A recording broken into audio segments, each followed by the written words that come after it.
Commander Ji-won Kim wiped sweat from her forehead as she stared at the glowing blue hologram floating in front of her. The bridge of the Earthship Resilient Dawn hummed with quiet energy, but everyone had stopped what they were doing. A message was coming through the speakers, crackling with static and fear. The voice belonged to aliens, called the Villani. They sounded like wind chimes in a gentle breeze, but now those musical tones were filled with terror. Captain Veltar's words came through broken and desperate. This is Captain Veltar of the Peaceful Journey. Our engines have failed in the Crimson Nebula. Life support failing. Pirates approaching. Please, anyone who can hear this. We have children aboard. ... Ji-won felt her stomach tighten. She had heard that tone before. It was the sound of people who knew they were about to die.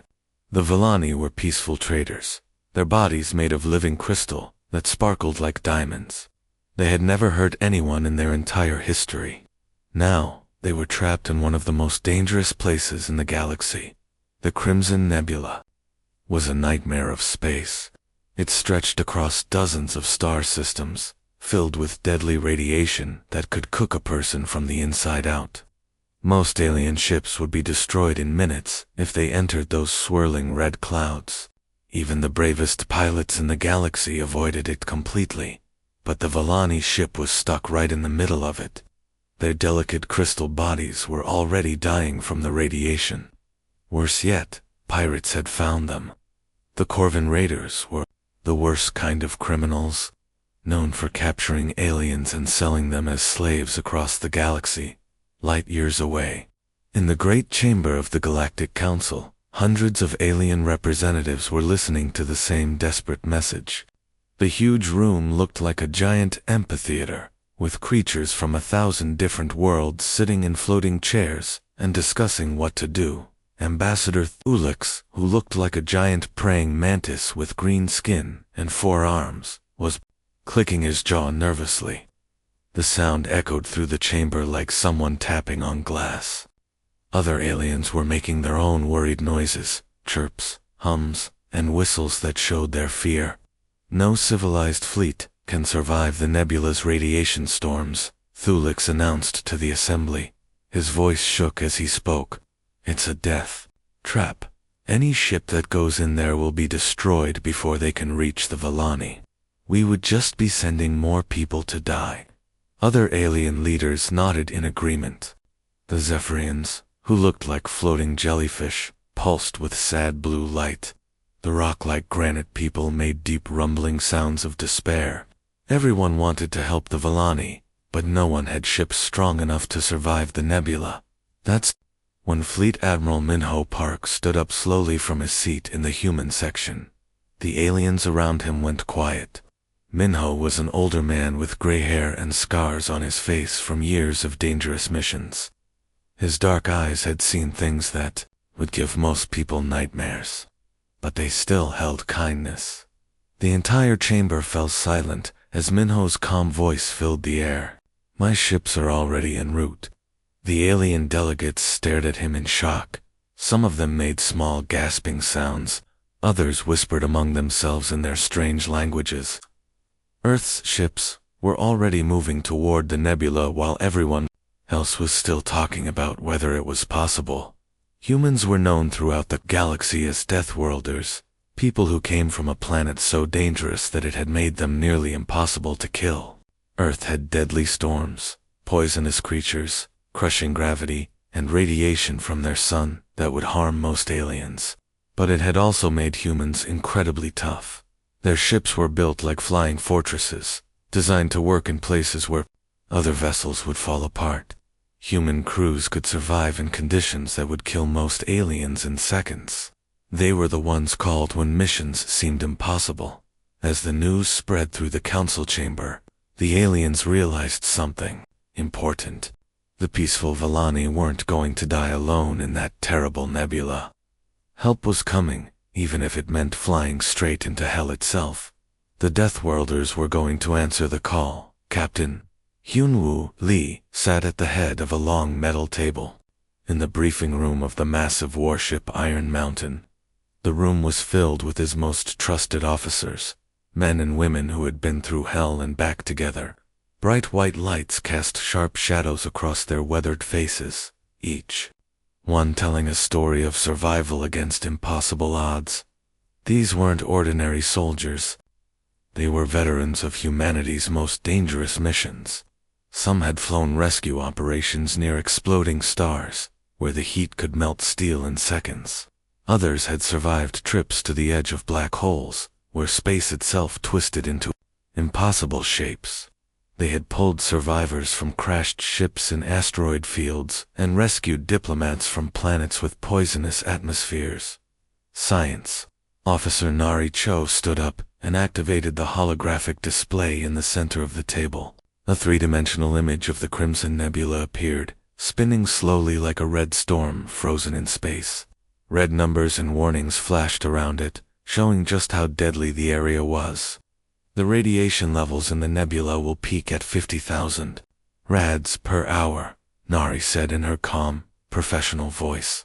She had seen worse numbers before, but this was still serious. For most alien species in the galaxy, that level of radiation is lethal within just a few minutes. Their bodies simply can't handle it. Captain Lee leaned back in his chair and asked the question everyone was thinking. And what about us? Nari smiled slightly. It'll be uncomfortable. We might get headaches, maybe some nausea. But our ships have reinforced hulls made from Earth's strongest metals. Plus, our medical treatments make us much tougher than we used to be. We can handle radiation that would kill most aliens instantly. This was the advantage of being from Earth. Humans had evolved on a world that was constantly trying to kill them. Their sun bombarded them with radiation every day. Their planet had deadly storms, earthquakes, and creatures with venom that could drop a horse. But instead of making humans weak, it had made them incredibly resilient. Lieutenant Seogen Han, the tactical officer, waved his hand and the display changed. Now it showed the area around the trapped Vellani ship. Dozens of red dots surrounded a single blue dot in the center. Each red dot was an enemy vessel. Our intelligence reports suggest that Corvin raiders have completely surrounded the colony ship, Seogen explained. His voice was grim. We're looking at about 40 pirate vessels. They're probably waiting for the radiation to weaken the Vellani before they move in to capture them. The room went quiet for a moment. Everyone understood what that meant.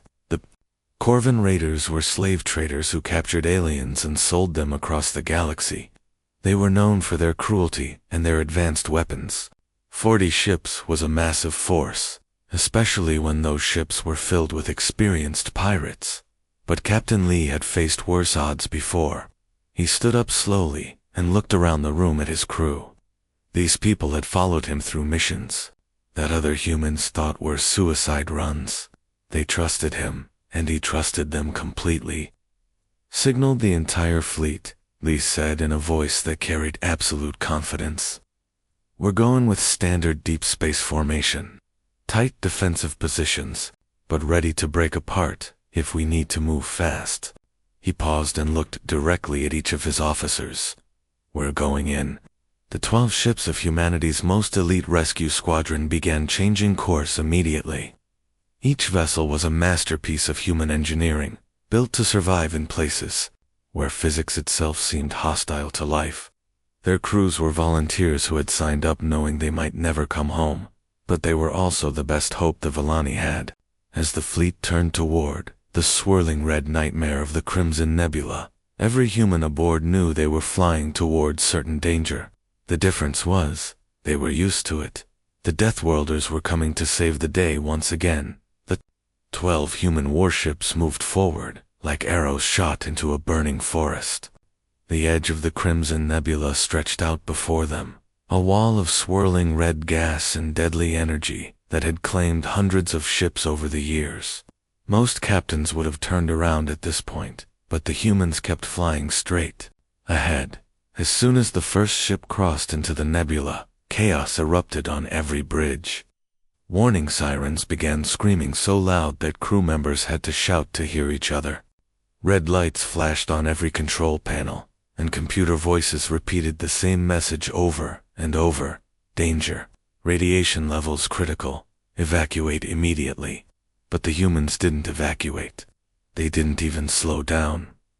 On the bridge of the Iron Mountain, Captain Lee watched his crew work like they were doing routine maintenance instead of flying through a death trap.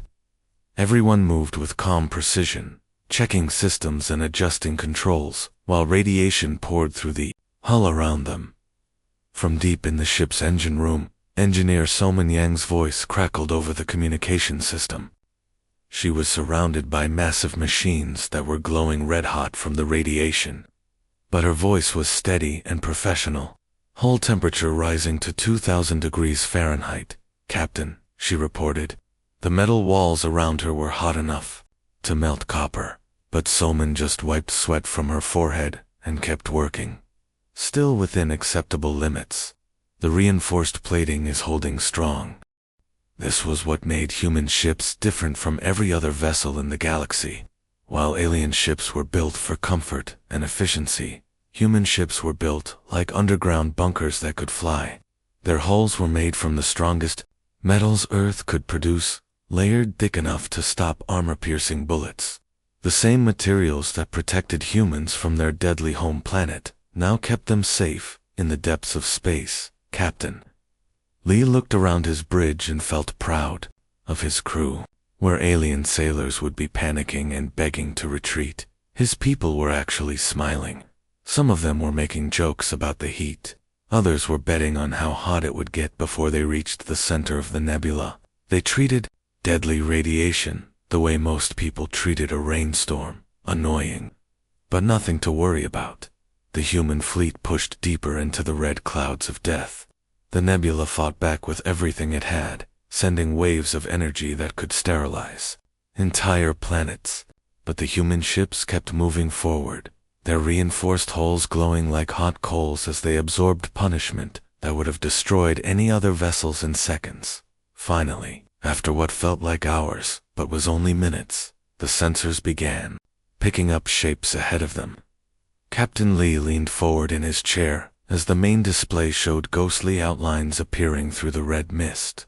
There was the Villani colony ship, Peaceful Journey.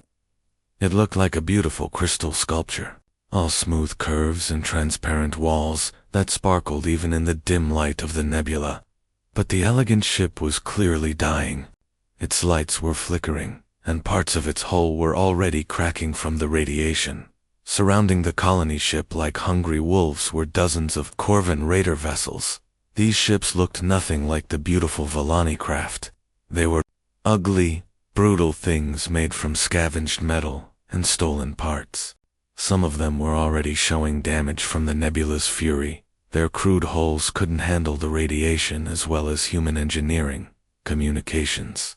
Officer Junho Park suddenly straightened up at his station. He was listening to something through his headphones, and his expression changed from concentration to amazement. Captain Junho said, his voice cutting through the noise and static filling the bridge. The Villani are broadcasting on emergency frequencies. They're asking if we're real, or if they're seeing hallucinations from radiation poisoning. Captain Lee couldn't help but smile, though it wasn't a happy expression. It was the grim smile of a soldier who knew he was about to walk into a fight against terrible odds. "Tell them the cavalry has arrived," he said simply. The real battle was about to begin. The communication systems on the Iron Mountain crackled to life as the human ship finally managed to punch through the interference from the deadly nebula. Captain Lee watched as the main screen flickered and then cleared, showing the bridge of the Villani colony ship for the first time. What he saw made his heart sink. Captain Veltar appeared on the screen, but he looked nothing like the proud alien leader he probably once was. The Villani were a beautiful species, with bodies made of living crystal that normally sparkled like diamonds in sunlight. Their skin was supposed to be prismatic, breaking light into rainbows of color. But Captain Veltar looked like he was dying. His crystal skin was dull and gray, with ugly cracks running across his face and arms. The radiation from the nebula was literally cooking him from the inside out. breaking down the delicate crystal structure that made up his body. His normally musical voice was rough and filled with pain. "Human vessels," Veltar said, and Lee could hear the desperate hope in those words. The Vellani captain was looking at the humans like they were angels sent from heaven. "Please, you must help us. Our children. The radiation is killing them faster than the adults. The younglings can't survive much longer." Veltar's voice cracked with emotion as he continued. "We have perhaps 2 hours before we lose them all, maybe less. Their crystal bodies are too fragile. They're breaking apart piece by piece." Captain Lee felt anger building in his chest. These were innocent people, families with children who had never hurt anyone. They were traders and artists, not soldiers, and now they were trapped in this nightmare, watching their kids die slowly while pirates circled them like vultures. "We understand," Lee said, cutting through Veltar's desperate explanation. There was no time for long speeches. "How many people are aboard your vessel?" 3,000 souls, Veltar replied immediately, "including 800 younglings. Our youngest is barely a year old in your human measurements." Medical Officer Yunji Kim stepped closer to the captain's chair. She was one of the best doctors in the human fleet, specializing in alien biology. Her face was grim as she spoke quietly to Lee. "Captain, Vellani physiology is extremely sensitive to hard radiation," she explained. "Their crystal-based cellular structure can't repair itself the way human cells can. Without immediate medical intervention, those children will start dying within the hour." Lee nodded grimly. He didn't need her to finish the sentence. Everyone on the bridge understood what she meant. While humans could survive in the nebulas, radiation for hours, or even days, the delicate Vellani were being killed by it. Every second they remained trapped. The situation was even worse than they had thought. This wasn't just a rescue mission anymore. It was a race against time to save thousands of innocent lives, including hundreds of children, before anyone could say another word. Tactical Officer Taeyong Lim's voice cut through the tension on the bridge like a knife. "Captain, Corvin raiders are closing on our position," he announced loudly. "I'm reading 43 vessels confirmed. They're using the nebula's radiation clouds as cover, trying to sneak up on us." Lee's jaw tightened. The pirates had noticed the new arrivals. They probably thought the humans were just another group of would-be rescuers who would die in the radiation within minutes. The Corvin raiders had no idea what they were dealing with. But now the humans faced an impossible choice. They needed to get the Vellani civilians to safety immediately, but they also had to fight off a massive pirate fleet.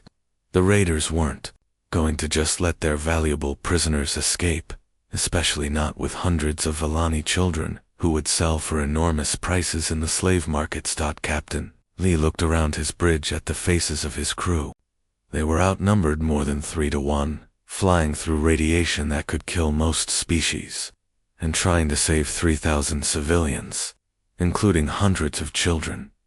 It was exactly the kind of impossible mission that humans specialized in. The real fight was about to begin. The space around the trapped Vellani colony ship suddenly exploded into chaos as 43 Corvin raider vessels came screaming out of the red nebula clouds. Their ships looked like metal sharks with jagged edges and crude weapons bolted onto every available surface.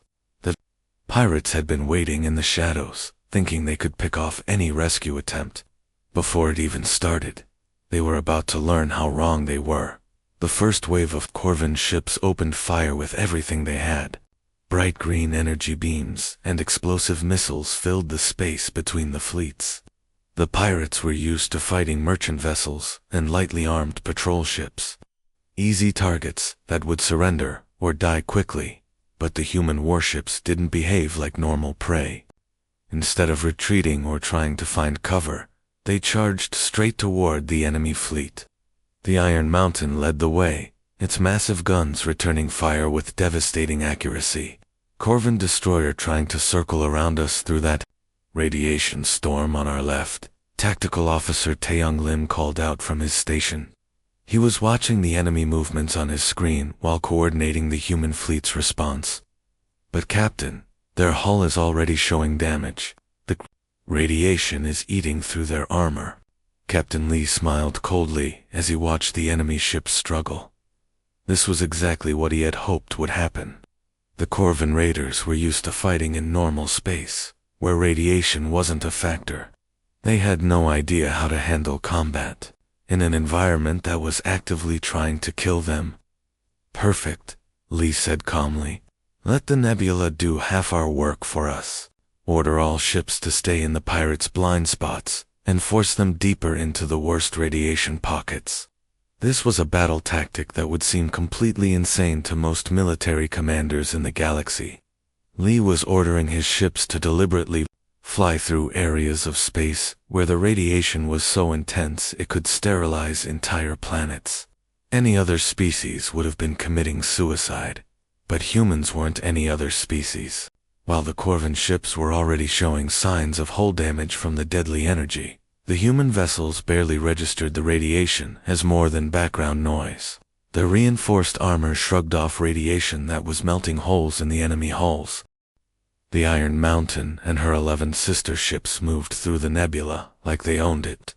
They used the swirling clouds of deadly energy as cover, appearing suddenly from behind radiation storms to blast surprised pirate vessels before disappearing again into the red mist. The human ships worked together like a pack of wolves, coordinating their attacks with perfect precision. When one ship drove enemies toward a radiation pocket, another would be waiting on the other side to finish them off. The pirates found themselves constantly outmaneuvered by an enemy that seemed completely immune to the nebula's deadly effects. Lieutenant Commander Yuna-O was commanding the human destroyer Steadfast, one of the smaller but faster ships in the fleet. Her voice crackled over the communication system with excitement and satisfaction. Enemy flagship is pulling back, she reported. Their shields are failing completely against the radiation. I can see hull breaches opening up all along their main deck, but Captain Lee wasn't satisfied with just driving the pirates away. These raiders had been planning to capture thousands of innocent Villani civilians, including hundreds of children. They were slave traders and murderers who had terrorized peaceful species across the galaxy for years. All ships, press the attack, Lee ordered. Don't let them regroup. Chase them into the deepest parts of the nebula. The human fleet pursued the fleeing Corvan raiders deeper into the Crimson Nebula's most dangerous regions. Areas of space that glowed with such intense radiation that they looked like the inside of a star. The pirates were desperate to escape, but everywhere they turned, human ships were waiting for them. The Corvan raiders had made a fatal mistake. They had tried to hunt the hunters, and now they were learning why humans were called Deathworlders. In an environment that should have killed everyone equally, the humans thrived, while their enemies died. The tide of battle had turned completely. While the massive space battle raged outside, between human warships and Corvan raiders, a smaller, but equally dangerous mission was taking place inside the dying Villani colony ship. Commander Jisoo Nam led a team of 12 human rescue specialists through the airlock, connecting their ship to the peaceful journey. The moment they stepped aboard the alien vessel, their radiation detectors went crazy. The numbers on their suit displays climbed so high that the equipment could barely keep up. The air itself was glowing with a faint red light from the deadly energy pouring through the ship's failing hull. Radiation levels are off the charts, reported Sergeant Dongyun Shin, the team's equipment specialist. Any normal person would be dead in 30 seconds. Even we can't stay here too long without risking permanent damage. But Commander Nam wasn't worried about the radiation. Her team was wearing the best environmental suits that human technology could build, designed to let them work in the most hostile places in the universe. The same suits that allowed humans to repair satellites near the sun or explore planets with poisonous atmospheres. Keep moving, Nam ordered. We've got maybe an hour before this radiation starts affecting us seriously. The Villani don't have that long. The rescue team moved quickly through the corridors of the alien ship. The peaceful journey was beautiful even while it was dying. The walls were made of the same living crystal as the Villani themselves, and they sparkled with soft colors, even in the emergency lighting. But those same crystal walls were now cracking under the radiation exposure, creating spiderweb patterns that spread a little further every minute. Medic team in KO was leading the way with his medical scanner, searching for life signs among the failing ship systems. His device beeped constantly as it detected the crystal-based life forms scattered throughout the vessel. Villani survivors detected in Section C. He called out over the team's communication system. Large group, maybe 200 individuals, but their bio readings are critical. I'm seeing massive cellular breakdown from radiation exposure. The rescue team rushed toward Section C, their heavy boots echoing through the crystal corridors. When they reached the location, Nam felt her heart break at what she saw. Hundreds of Villani civilians were huddled together in what looked like the ship's central core, the only area that still had any protection from the deadly radiation. The aliens looked nothing like the proud, sparkling beings they were supposed to be. Their crystal bodies were dull and gray, with ugly cracks spreading across their skin like broken glass. The adults were trying to shield the children with their own bodies, but it wasn't helping much. The Villani youngsters were the worst off. Their smaller, more delicate crystal forms were literally crumbling apart as the rescue team watched. "My God," whispered Lieutenant Min Ji-yoon, one of the younger team members. "Those kids are dying right in front of us." Commander Nam had seen a lot of terrible things in her career, but watching children suffer never got easier. She activated her suit's external speakers so the Villani could hear her voice. "We're here to help," she announced. "Human rescue team, we're going to get you out of here." The adult Villani looked up with hope and fear in their crystalline eyes. They had probably given up believing that rescue was possible. Now these strange aliens in bulky suits were telling them they might live after all. "Get them to the medical bays on the Dawn Runner," Nam ordered her team. "Start with the children. They're in the worst condition. Our biocompatible chambers should be able to stabilize them while we figure out proper treatment." "But Memetic," Ko hesitated, his face troubled behind his helmet's faceplate. "Commander, I have to be honest with you. Our medical facilities weren't designed for Villani physiology. Their crystal-based biology is completely different from anything we've treated before.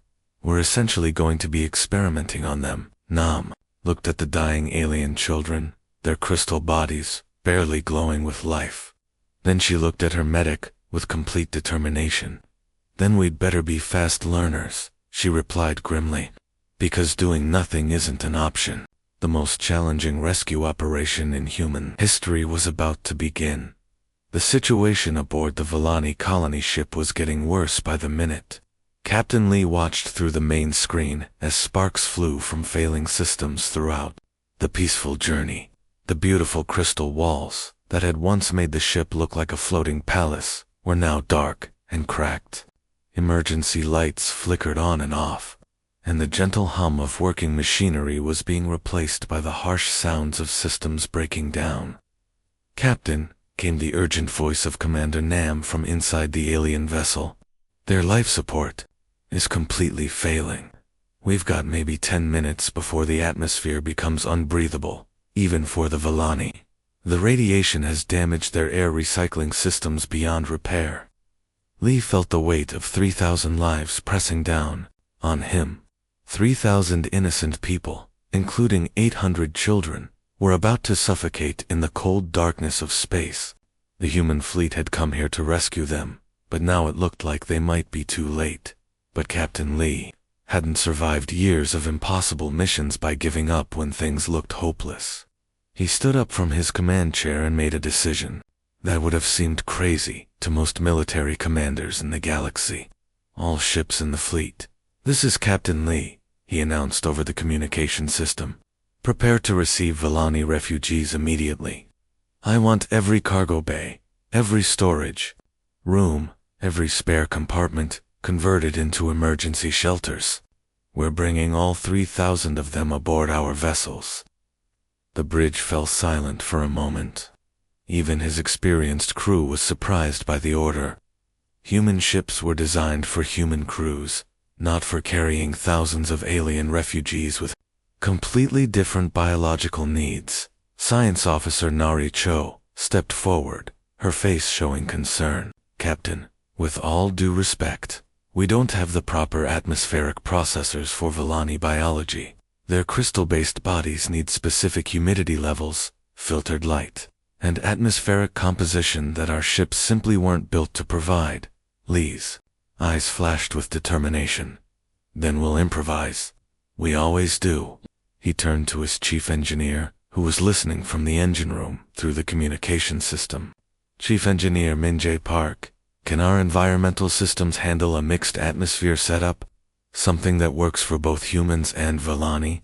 There was a pause before Park's voice came back, filled with uncertainty but also the stubborn confidence that made humans famous across the galaxy.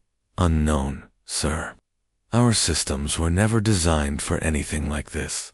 But you know what? We'll make it work somehow. Give me 20 minutes and a lot of duct tape."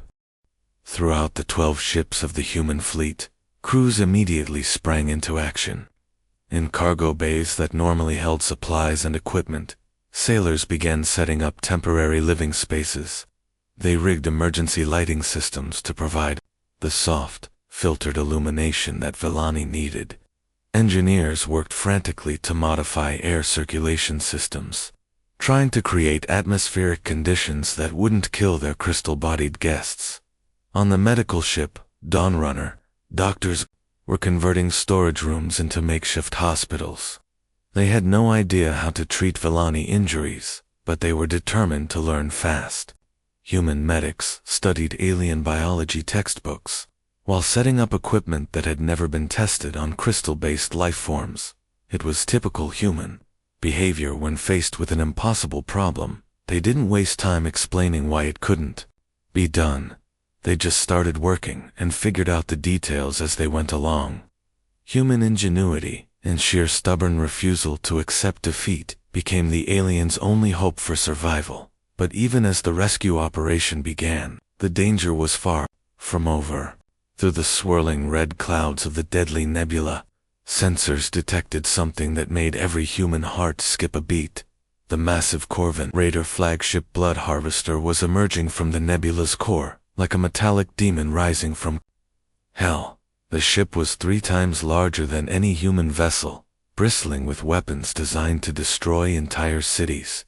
Its hull was painted with the skulls of previous victims, and its captain was known throughout the galaxy as one of the most brutal pirates alive. The final wave of the battle was about to begin, and this time the humans would be fighting while their ships were packed full of helpless refugees.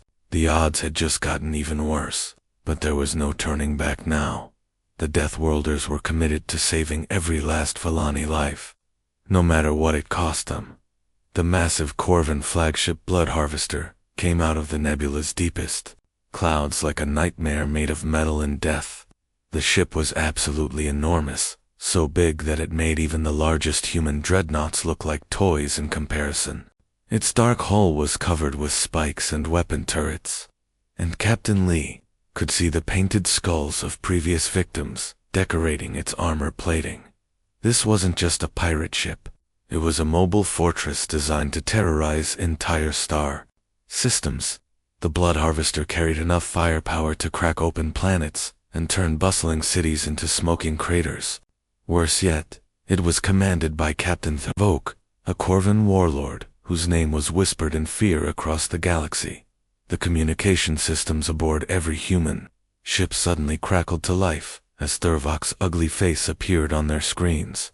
The Corvin captain looked like a cross between a lizard and a shark, with rows of sharp teeth and cold, dead eyes that had seen too much violence. When he spoke, his voice was filled with the arrogance of someone who had never lost a battle. "Death," Thavok snarled, spitting the word like it was poison.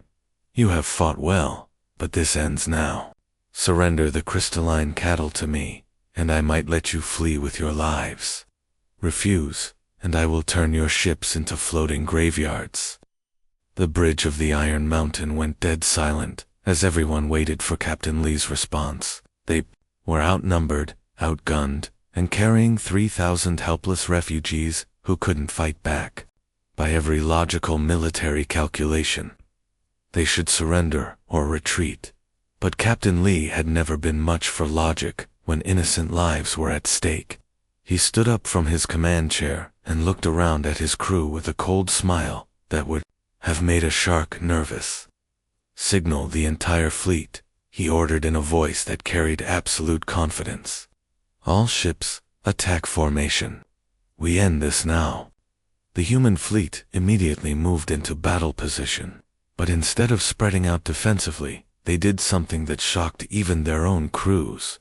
The Iron Mountain led all 12 ships in a direct charge straight toward the massive enemy flagship. It looked like suicide.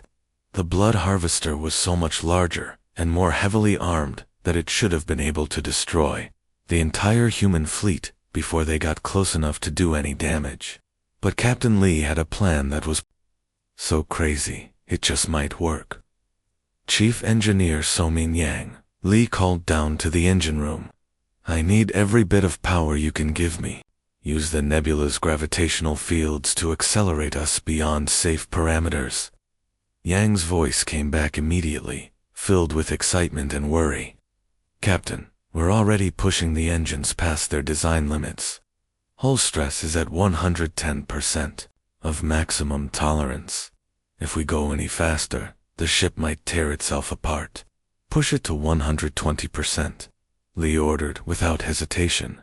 The human ships began accelerating through the deadly nebula at speeds that would have been impossible in normal space.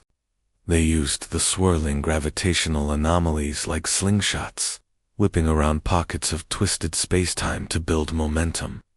The hulls of all 12 vessels began glowing red-hot from the stress, but they held together through sheer stubborn human engineering. But Captain Lee had one more trick up his sleeve. As the human fleet raced toward the enemy flagship, they began doing something that no other species in the galaxy would have even considered. They started channeling the nebula's deadly radiation through their own ship hulls, turning their vessels into focused energy weapons. The reinforced armor that protected humans from the radiation became a conduit for it instead. Stellar fury flowed through the human ships like electricity through a wire, building up to incredible levels of destructive power. When the Iron Mountain and her sister ships finally reached the Blood Harvester, they released all that stored energy in one devastating blast. The massive Corvin flagship, designed to destroy planets, found itself facing the concentrated wrath of an entire star system. The Blood Harvester never stood a chance against that level of focused destruction. 3 days after the battle in the Crimson Nebula, 12 human warships emerged from the swirling red clouds like ghosts returning from the dead. But these weren't the same ships that had entered the deadly radiation storm. Every hull was scorched and blackened from the intense energy they had absorbed. Some vessels showed deep scars from the battle with Corvin raiders. A few were limping along on emergency power, barely able to maintain course. But they were all there. Every single ship had survived, and more importantly, they carried precious cargo that made their battered appearance worthwhile. 3,000 Volani refugees were safely aboard the human vessels, packed into converted cargo bays and makeshift shelters that human crews had thrown together in a matter of hours. The crystal-bodied aliens were slowly recovering from their radiation poisoning, their prismatic skin beginning to sparkle again as human. Medical teams worked around the clock to save them. The news of the impossible rescue hit the Galactic Council like a thunderbolt. Within hours, every major news network in the galaxy was broadcasting the story. The peaceful Volani colony ship that everyone had written off as doomed was safe. The notorious Corvin raider fleet that had terrorized shipping lanes for years was completely destroyed, and it had all been accomplished by the same Deathworlders that most aliens feared and avoided. In the medical bay of the Iron Mountain, Ambassador Veltar was slowly recovering from his radiation injuries. The Villani leader's crystal body was still cracked in places, but the ugly gray patches were fading as human doctors used experimental treatments to help his natural healing process. He could walk again, and more importantly, he could think clearly. For the first time in days, Captain Lee came to visit him during the third day of their journey back to civilized space. The human captain looked exhausted. He had barely slept since the rescue began, constantly checking on both his crew and the alien refugees. But there was satisfaction in his tired eyes as he saw Veltar sitting up in the medical bed. "Captain Lee," Veltar said, his musical voice filled with wonder and gratitude. "I have been thinking about what happened in the nebula. Your people risked everything for us. Your ships, your lives, your entire fleet, all of it put in danger, to save strangers you had never met. I must ask, why?" The question seemed to catch Lee off guard. He sat down in a chair next to the medical bed and was quiet for a moment, as if he had never really thought about it before. "Because it was the right thing to do," he finally said, speaking the words simply and honestly. "You needed help. We could provide it. Everything else was just details to work out." Veltar stared at the human captain with amazement. In all his years as a diplomat, dealing with dozens of different species across the galaxy, he had never encountered such straightforward moral certainty. Most civilizations would have demanded payment, or political favors, or territorial concessions before risking their ships in such a dangerous mission. But the humans had simply heard the distress call and responded. No negotiations, no conditions, no demands for reward. News of the rescue spread across the galaxy faster than the speed of light, carried by quantum communication networks that connected every inhabited star system. The story got bigger with each retelling, but the basic facts remained the same. When everyone else had given up hope, when the most advanced civilizations in the galaxy had declared the mission impossible, the humans had succeeded. The species that had once whispered fearfully about Earth's Deathworlder reputation were now seeing humanity in a completely different light. Yes, humans were dangerous. Yes, they came from a world so harsh that it had forged them into nearly indestructible survivors. But they weren't the violent barbarians that some aliens had imagined. They were protectors. They were the ones who ran toward danger when everyone else ran away. They were the galaxy's emergency responders, the ones who showed up when hope seemed lost. Fleet Admiral Minho Park's office was flooded with communication requests within a week of the rescue. Alien governments that had never spoken to Earth before were suddenly asking for help with their own impossible problems. Mining colonies trapped in asteroid fields, research stations cut off by solar storms, passenger ships stranded in hostile territory. Everyone wanted human assistance. The Galactic Council held an emergency session and voted unanimously to establish something that had never existed before: the Human Search and Rescue Division. The mandate was simple and powerful.